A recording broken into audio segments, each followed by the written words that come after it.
Assalamualaikum warahmatullahi wabarakatuh. Alhamdulillah alladzi anzala as-sakinata fi qulubil mu'minina liyazdadu imanan ma'a imanihim.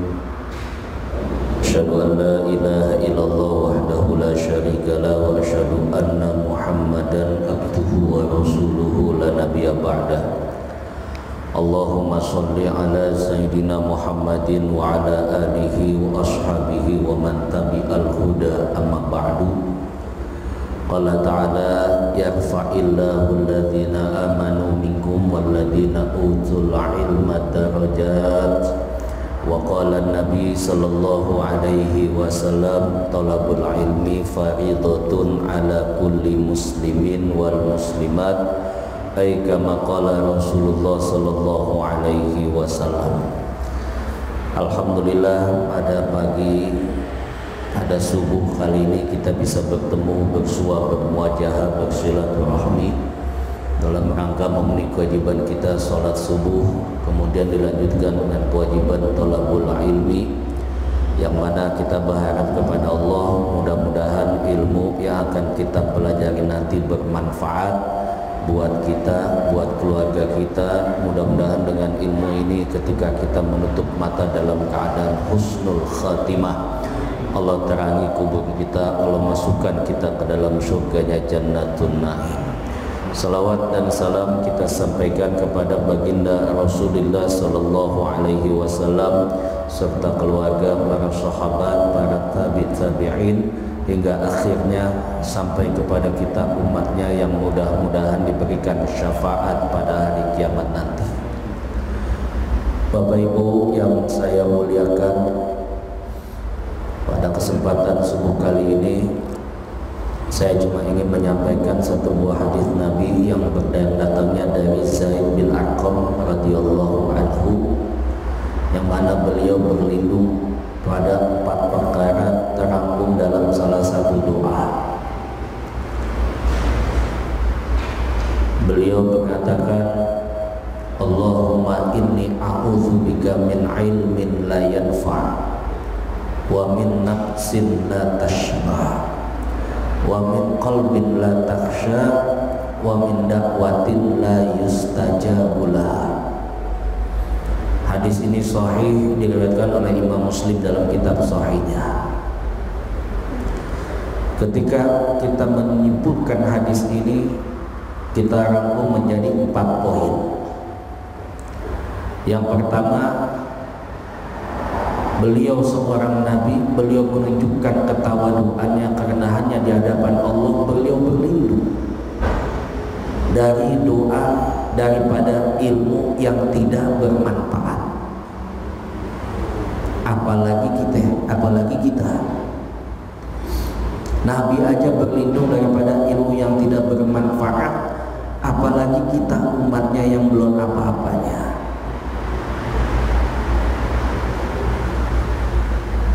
Sebab ilmu yang bermanfaat itu walaupun sedikit bisa bermanfaat buat diri, buat keluarga, apalagi buat orang lain, dan gak cukup sampai di situ. Walaupun kita sudah tutup mata, manakala kita sudah menyampaikan sedikit ilmu dan ilmu itu diamalkan oleh orang yang kita ajari, tidak terasa sepanjang itu kita terus ditransfer pahala dari Allah Subhanahu wa taala melalui ilmu yang kita ajari. Makanya dalam sebuah hadis dikatakan, idza mata ibnu adam in qata'a amalu illa bisalas. Apabila anak Adam sudah kembali kepada Allah, yang masih kekal salah satunya ilmu yuntafa'u bi, ilmu yang bermanfaat. Kita mengajarkan satu Fatihah saja, satu surat aja, umpama surat Fatihah. Sepanjang Fatihah itu dibaca, kita ajarkan anak kita atau mungkin cucu kita. Anak kita, cucu kita bisa baca Fatihah dari tangan kita. Sepanjang itu anak membaca Fatihah, mengamalkannya tanpa kita minta dibacakan ila ruhi almarhum fulan bin fulan, itu Fatihah udah mengalir. Melalui apa? Ilmu yuntafa'u bi, ilmu yang bermanfaat. Sehingga dalam kitab Bidayah wal Hidayah itu Al-Imam Muhammad Abu Hamid Al-Ghazali ada 7 tanda ilmu yang bermanfaat. Yang pertama apa? Ma yazidu khaufika, ay ma yazidu fi khaufika minallahi ta'ala. Ketika orang itu bertambah ilmunya, bertambah juga rasa takutnya kepada Allah Subhanahu wa ta'ala. Sehingga dalam Al-Quran dikatakan innama yakhshallaha min ibadihil ulama. Orang yang takut kepada Allah, mereka itu orang-orang para ulama, jamak daripada alim. Orang alim, kita dapat satu ilmu tapi mendatangkan takut kepada Allah, itulah dikatakan ilmu yang bermanfaat. Dulu zaman Rasul, ketika Rasul turun wahyu membacakan ayat tentang azab, tentang siksa, itu satu masjid bisa nangis. Kenapa? Karena begitu langsung bermanfaatnya ilmu, sehingga ketika dibacakan ayat yang baru turun tentang azab, timbul rasa takut kepada Allah Subhanahu wa ta'ala. Ma yazidu fi khaufika minallahi ta'ala. Ketika orang itu bertambah takut kepada Allah di saat dia sudah bertambah ilmunya. Sehingga Nabi mengatakan, manis dada ilman walam yazid huda illa bu'dan. Berapa banyak orang yang nambah ilmunya, ngaji dari satu majlis ke majlis yang lain, dari satu masjid ke masjid yang lain, udah bagus, walam yazid huda illa bu'dan, dia tidak mendapat petunjuk dari Allah, justru makin jauh dari Allah. Tidak ada rasa takut. Yang demikian bisa jadi dikatakan ilmu itu belum dikatakan bermanfaat, sekalipun dia ulama. Sebab nanti pada saatnya ulama bisa terbagi dua. Ada ulama yang menjaga warisan Nabi, ada ulama yang menjual warisan Nabi.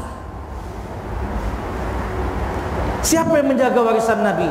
Orang yang takut kepada Allah Subhanahu wa ta'ala. Siapa yang menjual warisan Nabi?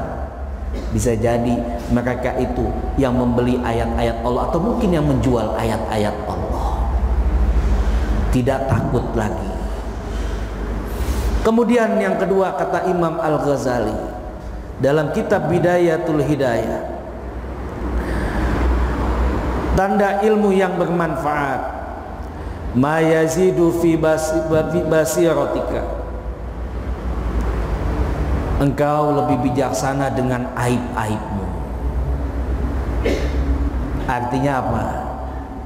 Semakin seorang bertambah ilmu, dia bermanfaat, ilmunya ditandai, dia lebih bijak kepada aibnya sendiri daripada menghitung aib orang lain. Merasa dirinya kurang, tidak pernah merasa cukup. Kita bisa lihat seorang ilmuwan atau profesor, di saat dia semakin pintar dengan ilmunya, dia semakin banyak membacanya, tapi justru dia merasa dirinya makin kurang dengan ilmunya. Artinya apa? Dia merasa tidak puas, tidak pernah merasa puas dengan ilmu yang dia dapat. Justru dia merasa terus kurang dan kurang, sehingga ingin terus menambah ilmunya. Jadi ilmu yang bermanfaat tidak merasa cukup dengan ilmu yang dia dapat, dia ingin terus menambah dan menambah ilmunya itu. Saya pernah jumpai teman saya ketika menulis tesis doktoral. Rata-rata diantara mereka, kalau saya tanya berapa kali bang kalau baca itu sehari, saya baca sehari bisa 80 bahkan bisa 200 halaman. padahal sudah pintar. Kenapa? Dia merasa dirinya itu kurang, belum merasa cukup, belum merasa puas. Inilah tanda ilmu yang bermanfaat. Dia akan terus mencari dan mencari, tidak pernah merasa cukup, merasa haus dengan ilmu.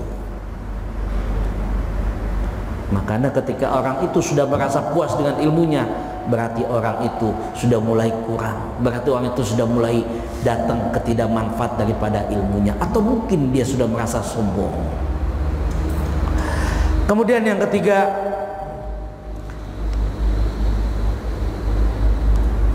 kata Imam Al-Ghazali, ma yazidu ay yazidu fi ma'rifatika fi ibadihi. Bertambah ma'rifahnya dalam ibadah kepada Allah Subhanahu wa ta'ala.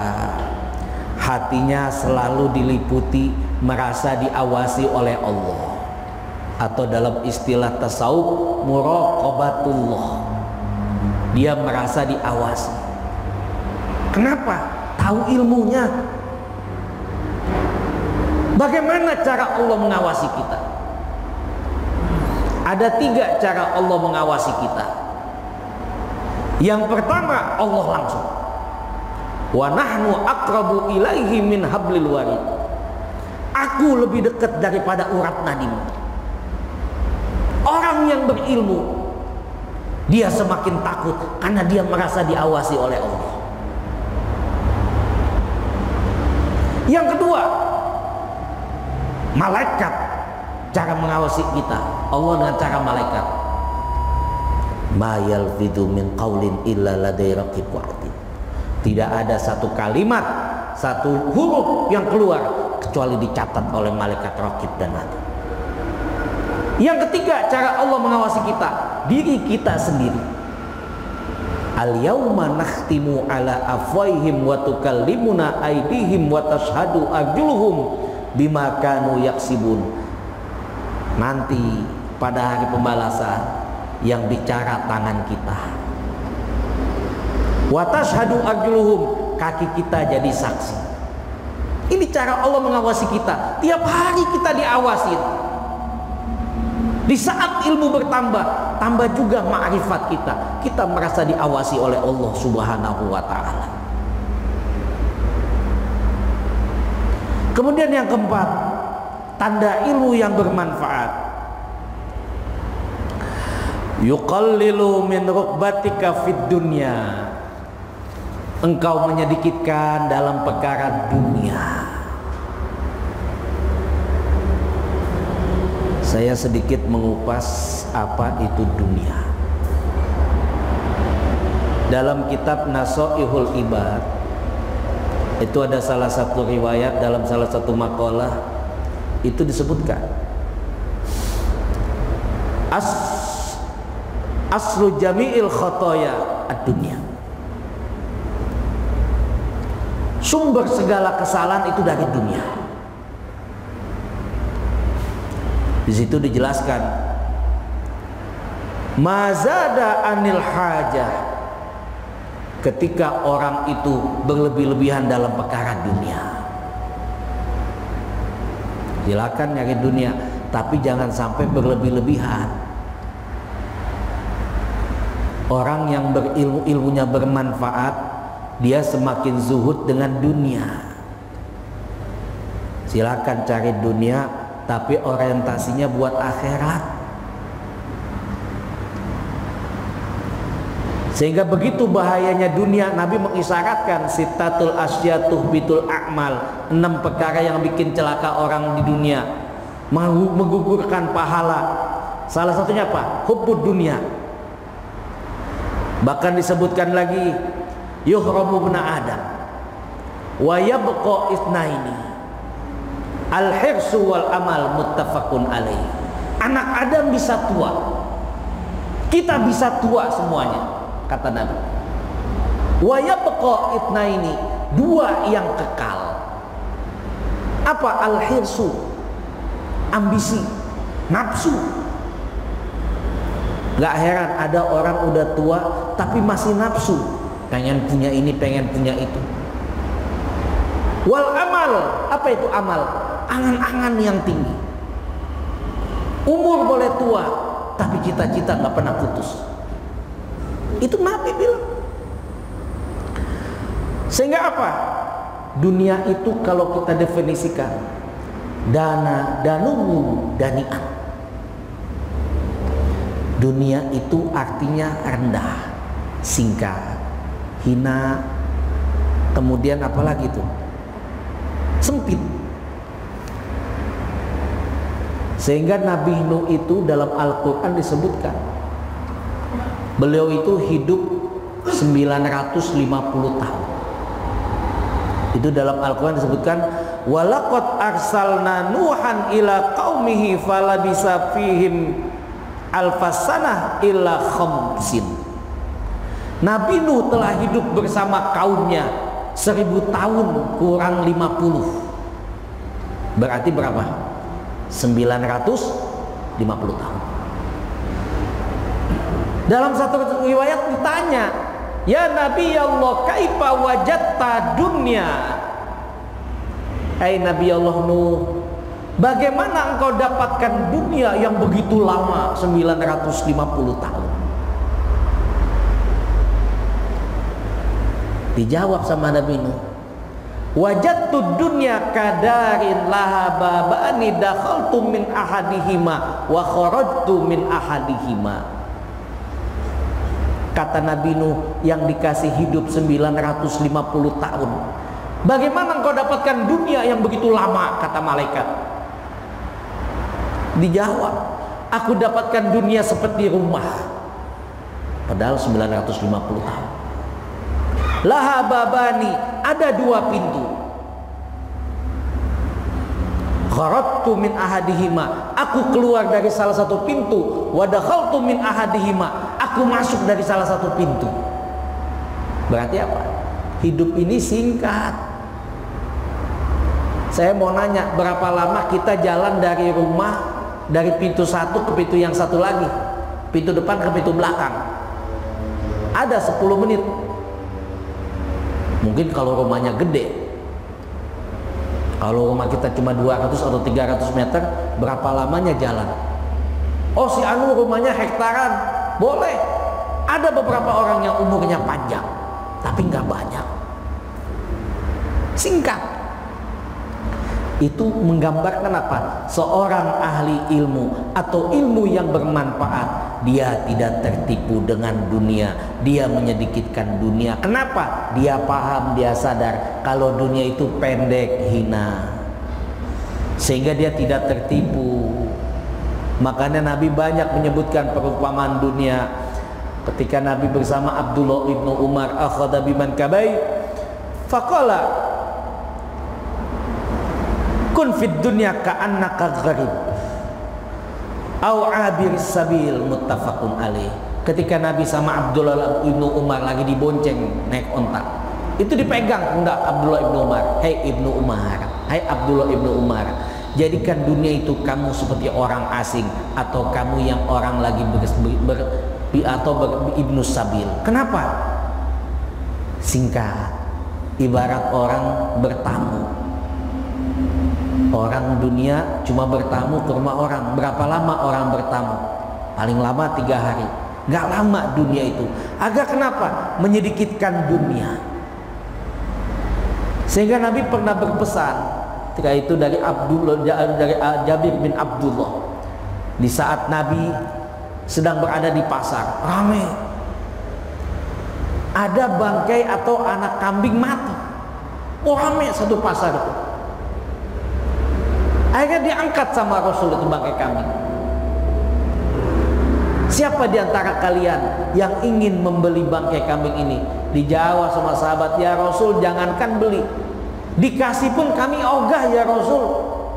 Apa kata Rasul? Dunia yang kamu cari,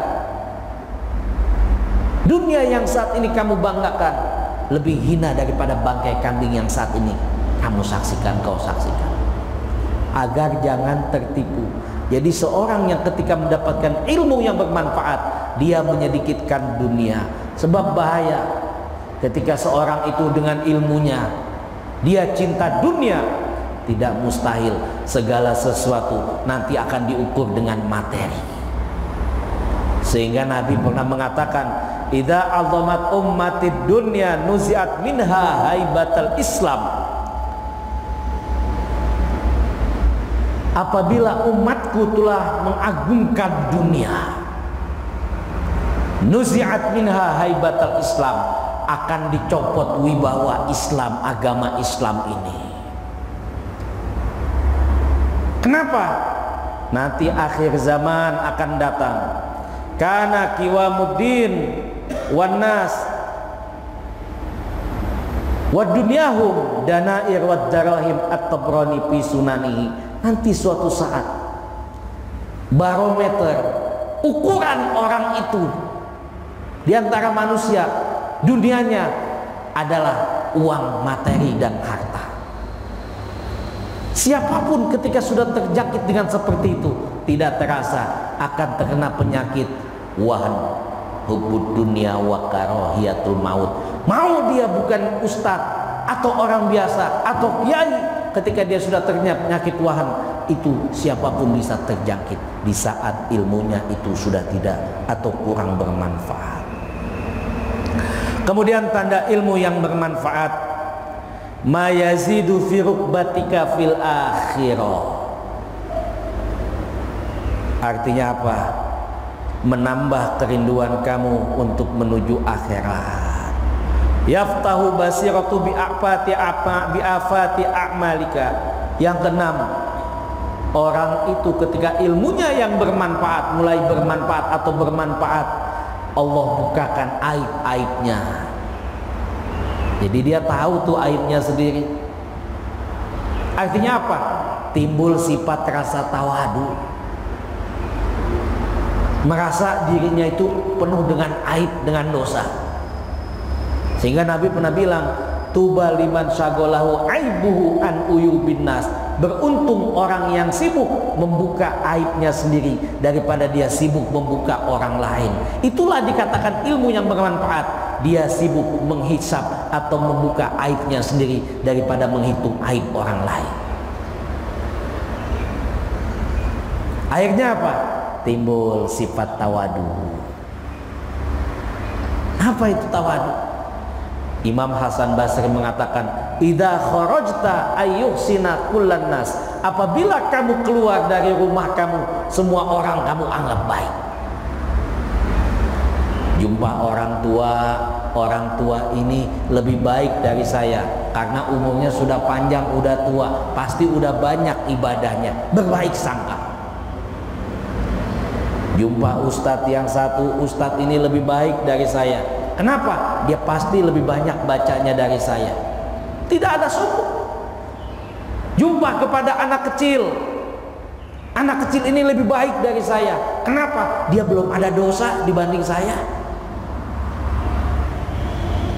Atau sekalian jumpa sama orang yang jahat, dia itu lebih baik dari saya. Bisa jadi ketika dia tobat dia lebih diterima oleh Allah Subhanahu wa ta'ala. Ini apa? Ma yazidu ayyazidu fi rukbatika fil akhirah. Yaftahu basiratuka bi afatil a'malika. Allah buka aib-aib kita. Sadar kalau kita ini penuh dengan kekurangan, kita penuh dengan dosa. Dan yang terakhir, tanda ilmu yang bermanfaat, yatla'uka ala makayidis syaiton wa ghuzurihi. Tanda ilmu yang bermanfaat, dia tidak tertipu dengan setan. Jangan dikira orang yang berilmu nggak ketipu. Jangankan kita, Barseso kurang apa hebatnya, ibadahnya hebat, ketipu sama setan. Itu tanda ilmu yang bermanfaat, dia tidak tertipu dengan tipu daya setan. Baru ketika itu dia merasakan buahnya ilmu. Orang yang berilmu, dia itu tenang, anggun, tawadu kepada guru, dekat dengan petunjuk Allah Subhanahu wa ta'ala. Manis dada ilman walam yazid huda illa bu'dan. Sehingga kata pepatah, ketika ilmu tidak diamalin, al ilmu bila amalin kasyajarin bila thamarin. Ketika kita dapat ilmu tidak diamalkan, ibarat pohon tidak ada buahnya, cuma makan daunnya doang, kotorannya doang, sampahnya aja. Nauzubillah, tsumma nauzubillah. Adapun ilmu yang tidak bermanfaat, bisa jadi itu yang dinamakan ilmu sihir. Makanya ilmu sihir nggak bermanfaat, baik buat dirinya, apalagi orang yang diajarkannya, banyak mudaratnya. Atau bisa jadi orang nyantri jauh-jauh kemana-mana. Ketika sudah dapat ilmu, jangankan untuk mengamalkan, mengajarkan orang lain, untuk mengamalkan buat dirinya aja berat, susah.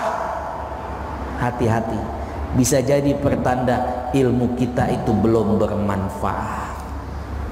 Kemudian yang kedua, Rasul Shallallahu Alaihi Wasallam dalam hadis ini berdoa berlindung, wa na'udzubika min nafsin la tashba'.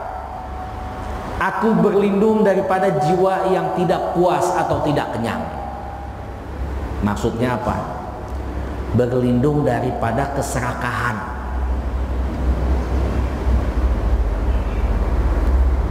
Dalam salah satu riwayat Nabi mengatakan, laisal gina an kasratil arab, walakinnal gina nafs, muttafaqun alaih.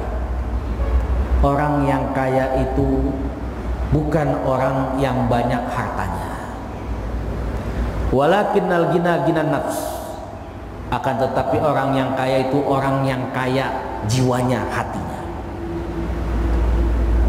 Siapa mereka? Orang yang pandai bersyukur. Makanya ada salah satu resep diajarkan sama Rasul agar kita pandai bersyukur. Nabi mengatakan, unzuru ila man huwa asfala minkum wa la tanzuru ila man huwa fawqakum. Lihat orang yang di bawah kamu, jangan lihat orang yang di atas kamu dalam perkara dunia.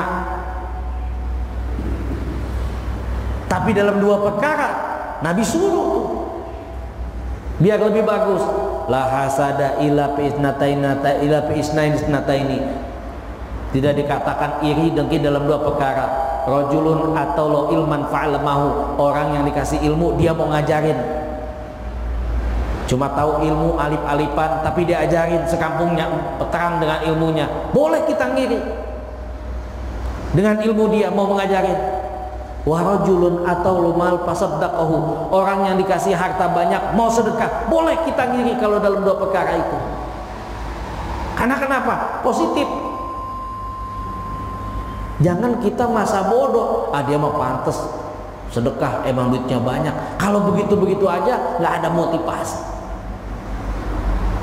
Lihat orang yang di bawah kamu dalam perkara dunia. Oh, alhamdulillah saya mah dikasih sehat. Alhamdulillah saya mah cukup, nggak kebanjiran, nggak kebocoran. Alhamdulillah saya masih punya kendaraan. Alhamdulillah saya masih bisa jalan. Sehingga apa? Timbul rasa puas, timbul rasa qanaah. Lantas kalau Nabi mengatakan ada dua nikmat yang sering dilupakan manusia. Nikmatani makmudun fi makathirun bainan nas, as-sihah wal faragh. Dua nikmat yang sering dilupakan manusia. Nikmat sehat, nikmat waktu lapang. Orang kalau lagi sehat lupa tuh, belum sadar kalau sehat itu mahal. Ternyata sekarang nikmat sehat kita lagi diuji sama Allah. Kalau dulu kagak pakai masker bebas, sekarang pakai masker, jaga jarak, cuci tangan, atau mungkin bertemuan sudah mulai dikurangin. Itu kenapa? Nikmat sehat yang sering dilupakan. Baru terasa ketika nikmat itu dicabut. Oh, ternyata sehat mahal. Betul mahal. Wal faragh, nikmat waktu lapang. Sehingga apa? Dalam hadis yang lain Nabi mengatakan, qad aflaha man aslama wa ruziqa kifafan wa qana'ahu Allah bima ata. Sungguh orang itu telah beruntung. Dia Islam, telah masuk Islam, dikasih rezeki yang cukup, wa qana'ahu, dan dia pandai bersyukur atau qanaah. Artinya apa? Berlindung dari hadis ini, min nafsin la tashba, berlindung daripada keserakaan atau rakus. Jadi dalam salah satu riwayat pernah disebutkan, itu Nabi Isa bersama salah satu kaumnya Hawari. Kalau banyak Hawariyun. Jadi suatu ketika Nabi Isa mau berdakwah, diajak tuh salah satu umatnya kaum Hawari. Ketika itu apa? Nabi Isa sholat dulu, berdoa dulu sebelum berdakwah. Kaumnya yang mendampingi Hawari ini satu orang tidak bersama Nabi Isa. Ada satu Nabi Isa bertanya tentang bekal. Ada berapa bekal yang kamu bawa? Dia bilang apa? Saya bawa bekal cuma 3, padahal dia bawa bekal 4. Dia ngebohong sama Nabi Isa. Akhirnya apa? Tetap dakwah itu dilanjutkan, diajak orang itu, orang Hawari itu. Ketika diajak, ngelihat, dikasih pelajaran. Ada orang yang buta, minta didoakan, minta disembuhkan sakitnya. Memang itu mukjizat Nabi Isa. Wa ubril akmaul abros, bisa menyembuhkan orang yang buta. Bilang sama Nabi Isa, Nabi Isa bilang, kalau kamu sembuh apa niat kamu? Saya akan berbuat baik. Atas izin Allah sembuh tuh yang buta, didoakan sama Nabi Isa. Diobatin, didoain. Nabi Isa bilang sama kaum sama orang Hawari ini, kamu bawa roti berapa? Cuma bawa 3 Nabi Isa. Padahal dia bawa 4, udah dia makan. Liwat lagi satu tempat yang lain, ada yang mati. Nabi Isa berburu. Ketika berburu, disembelih, dimakan. Setelah dimakan, dihidupkan lagi tuh binatang. Memang mukjizat Nabi Isa, wa uhyil mauta biidnillah, bisa menghidupkan orang yang udah mati atas izin Allah. Orang aja bisa hidup, apalagi binatang atas izin Allah. Habis berburu binatang, dimakan, ditanya, kamu bawa roti berapa? Bawa bekal berapa? Bawa 3 Nabi Isa, padahal bawa 4. Akhirnya apa? Lewat lagi suatu bukit. Ketika melewati suatu bukit, itu Nabi Isa menemukan emas sebesar batu gelondongan. Itu ada 4 emasnya. Ditanya, berapa kamu bawa roti, bawa bekal? Bawa 4 Nabi Isa, baru ngaku. Udah kamu ambil semuanya, saya mau melanjutkan dakwah ini. Dia megang dengan serakahnya. Tiba-tiba ada lewat 3 perampok. Dirampok tuh emasnya. Bukan emasnya, orangnya juga dimatikan. Akhirnya apa? 3 perampok ini serakah juga. Kata 3 perampoknya apa? Tolong kamu beli makanan di pasar, biar kami berdua ngejagain emas ini. Habis ngejagain emas, dijagain, akhirnya ke pasar. Yang beli makanan di pasar ngomong dalam hatinya, wah, kalau makanan ini saya kasih racun, dia mati, saya dapat emas banyak semuanya. Yang 2 ini yang ngejagain emas punya pikiran kotor juga karena serakah. Kalau saya Si pulang itu pulang dari pasar, kita matikan. Nanti emas ini kita bagi 2, kan jadi lebih banyak. Akhirnya apa?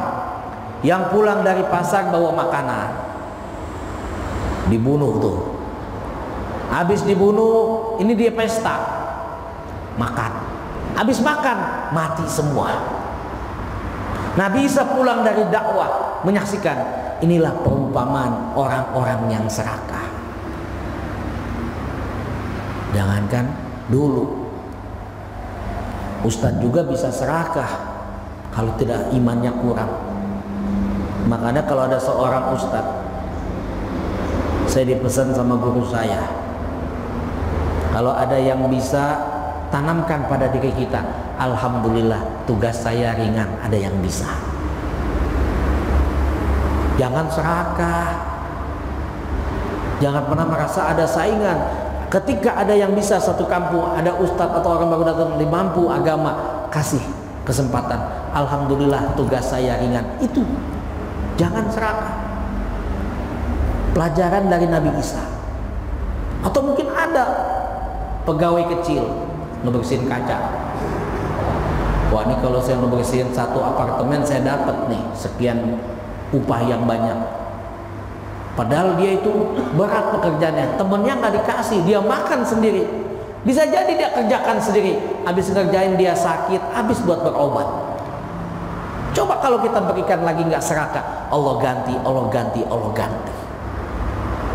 Inilah berlindung daripada wa min nafsin la tashba, daripada jiwa yang tidak puas atau tidak kenyang. Kemudian yang ketiga, Rasul sallallahu alaihi wasallam berlindung, wa min qalbin la takhsha, aku berlindung daripada hati yang tidak takut. Apa sih ciri-ciri hati yang tidak takut? Kata Imam Ghazali, orang yang hatinya tidak takut, ketika dia ciri-cirinya ketika dia melakukan dosa tenang, kayak nggak punya dosa. Itu apa? Pertanda hatinya sudah tidak takut, tidak merasakan jeleknya itu dosa, santai aja. Melakukan dosa tidak merasa takut, tidak merasakan itu dosa. Kemudian apa yang kedua? Tidak tersentuh atau menjauh daripada bacaan Al-Quran. Orang baca Al-Quran tidak bergetar hatinya tuh. Ada kalimat lafaz Allah lagi azan, tidak bergetar hatinya. Berarti apa? Itu hati sudah mulai tidak takut. Obatin tuh hati-hati.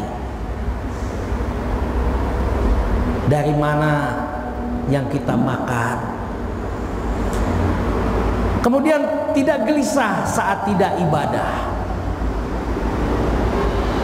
Ketinggalan sholat berjamaah, santai aja. Tidak bisa tahajud tadi malam, santai aja, tidak ada gelisah. Itu pernyataan itu apa? Bisa jadi pertanda hati kita sudah mulai tidak takut. Makanya ada arbaun ba'da dzanbin syarrun minad dzanbin. Ada 4 perkara atau ada 4 macam dosa, apabila dilakukan itu lebih jahat daripada dosanya.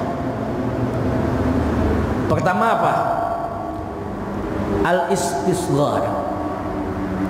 Orang yang menganggap dosa itu kecil atau mengecilkan dosa. Satu contoh, orang melakukan dosa, sederhanalah. Ada orang nagih utang sama kita. Kita bilang sama anak kita, nak, nanti kalau ada yang nagih utang bilang bapak nggak ada. Kata si anak, pak, kan ini bohong. Kata si bapak, nggak apa-apa, sekali-sekali mah boleh bohong. Nah, ini 2 dosa dapat. Apa dosa di situ? Apa yang dilarang sama dosanya dia kerjakan, apa yang diharamkan sama Allah pun dia langgar juga. Syariat Allah dia halalkan, yang katanya haram dia halalkan. Itu bahaya. Yang kedua,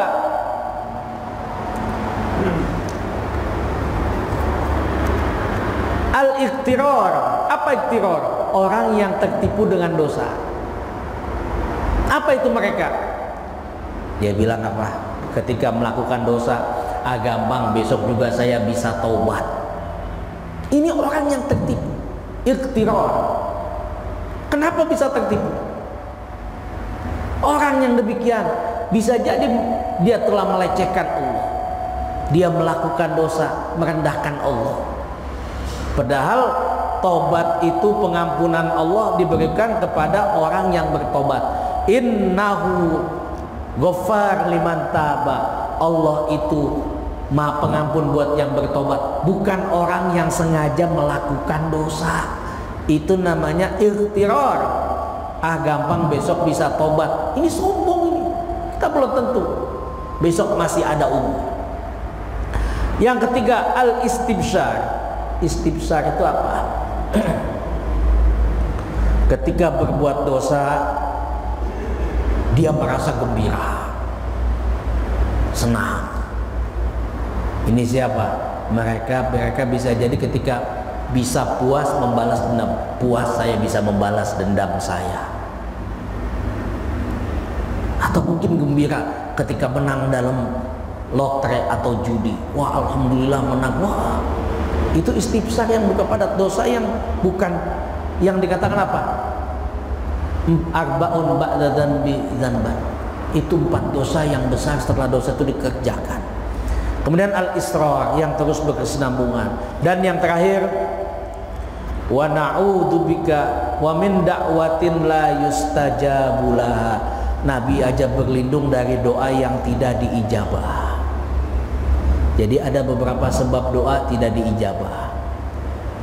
Bisa jadi makanan kita. Ketika makanan itu tidak halal, tidak baik, itu bisa jadi sebab doa tidak diijabah.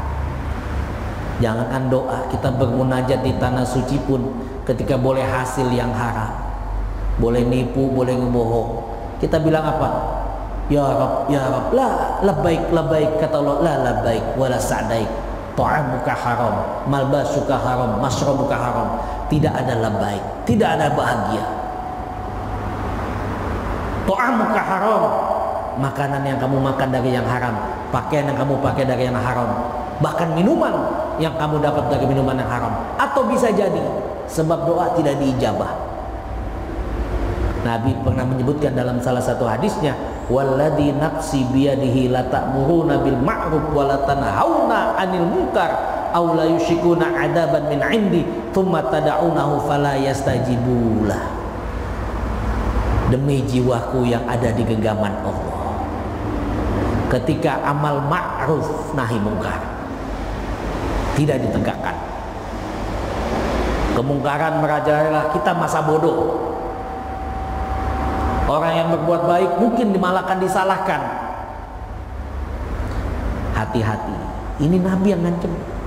La yushikuna adaban min indillah. Allah akan turunkan azab. Thumma tad'unahu. Kemudian kamu berdoa atau mungkin beristighosah sekalipun. Fala yustajabulah. Doa itu tidak dijawab oleh Allah Subhanahu wa ta'ala. Ketika kita umat Islamnya tidak peduli dengan amal ma'ruf nahi mungkar. Ini aja yang dapat saya sampaikan. Mohon maaf. Yang benar ilmu dari Allah, yang salah pasti dari saya Mahmudi. Saya di sini nggak merasa tamu, apalagi guru. Karena saya sebelumnya pernah mengajar juga di tempat ibu-ibu. Kemarin saya dibilangin mendadak sama Ustadz Kuswandi.